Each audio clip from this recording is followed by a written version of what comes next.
तो दुनिया में लगभग 95 देश है, लेकिन मुश्किल से भारत, नेपाल, हो सकता है पाकिस्तान हमारे से अलग हुआ है, बांग्लादेश पाकिस्तान से अलग हुआ है, मॉरिशस, फिजी, हमारे लोग वहां जाके रह रहे हैं। मुश्किल से 7-8 देश है जहां जातियों का, हजारों जातियों का यह पिछाड़ा है या होगा।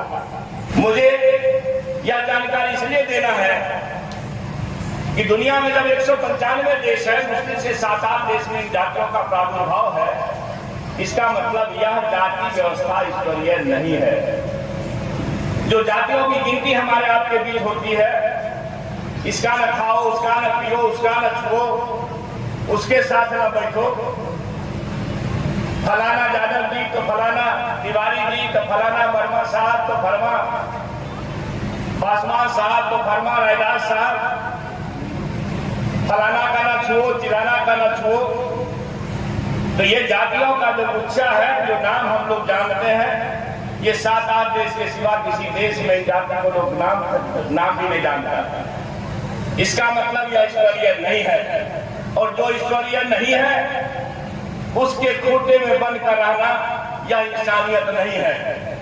और इसलिए मुझे ऐसी समझ बनती है, मेरे अंदर ये समझ है, आपके विचार पर छोड़ता हूं कि मर्यादा पुरुषोत्तम भगवान श्री राम इस जाति व्यवस्था से शायद उत्पीड़ित थे, इसलिए तो सब्जी के जूठ बैठ खा करके दुनिया वाले को दिखाया। सब्जी के जूठ बैठ खाने वाले प्रभु मर्यादा पुरुषोत्तम श्री राम जी का अगर हम भक्त हैं तो श्री राम जी ने जो किया उसको करके दिखाइए। भारत कल भी विश्व गुरु था और कल से विश्व गुरु हो जाएगा। अब जिस सरकार में मंत्री हैं वो सरकार जातीय जनगणना करा रही है, और आपने अभी अपने संबोधन में जाति का विरोध किया है। मेरा इस मतलब है कि इसके लिए तो अधिकृत हैं पार्टी के प्रवक्ता, मगर एक शिक्षक के रूप में मैं ये महसूस करता हूं कि अगर निश्चित तौर पर जातियों के कारण नफरत का देश यह नहीं होता, या दो जातियों के बीच में दीवारें नहीं खड़ी होती, तो ये कभी अपने विश्व गुरुत्व को नहीं छोड़ सकता था। विरासत हमारी विश्व गुरुत्व की है, और उस विश्व गुरुत्व हासिल या उस जगह पर हम लोग शामिल रहते, उससे हम लोग पीछे नहीं हटते। ज्ञान की भूमि बिहार है, और इसी माध्यम से देश भी भारतवर्ष ज्ञान की भूमि कही जाती है। दुनिया भर के लोग यहाँ पढ़ने आते थे, तो उसमें हम लोगों ने महसूस किया, और आप भी महसूस कर रहे होंगे कि उसमें कमी हुई है। उस कमी को दूर करने का संकल्प तो उसी संबोधन में मैंने किया है, सो आपको पता है। इशारा बीजेपी की ओर तो नहीं है कि कहीं नफरत, आपने नफरत और मोहब्बत की बात की, देश में नफरत। आप एक बात बताते हैं, हम बीजेपी का नाम तो नहीं लिया, लेकिन जो भी कोई, हम हों, आप हों, पत्रकार हों, बंधु हों, समाज के कोई लोग हों, अगर वह संप्रदायवाद, नफरतवाद से देश को मजबूत बनाने की कल्पना और ख्वाब देखते हैं, तो वो संभव नहीं है।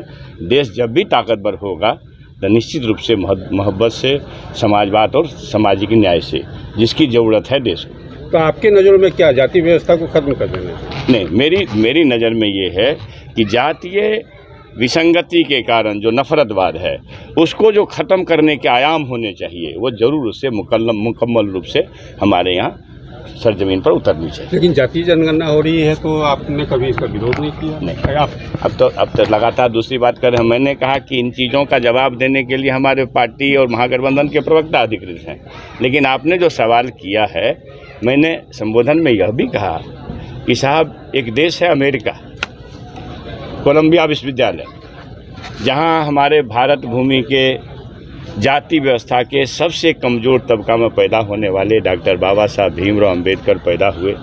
और ये हमारे लिए गौरव की बात है। ईश्वर, प्रभु, परमात्मा, खुदा अगर जाति के कारण हमें अलग करता तो पहला व्यक्ति वो नहीं होते कि शूद्र जाति में पैदा होने वाले या कमज़ोर जाति में पैदा होने वाले बाबा साहब भीमराव अंबेडकर अमेरिका के कोलंबिया विश्वविद्यालय में ज्ञान का परचम लहराते।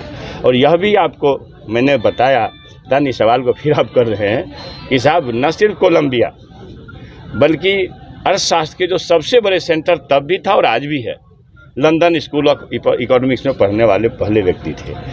कोलंबिया विश्वविद्यालय में, अमेरिका में बाबा साहब की मूर्तियां लगी हुई है और हमारे देश में मूर्तियां तोड़ी जा रही है। कौन है यहाँ तक?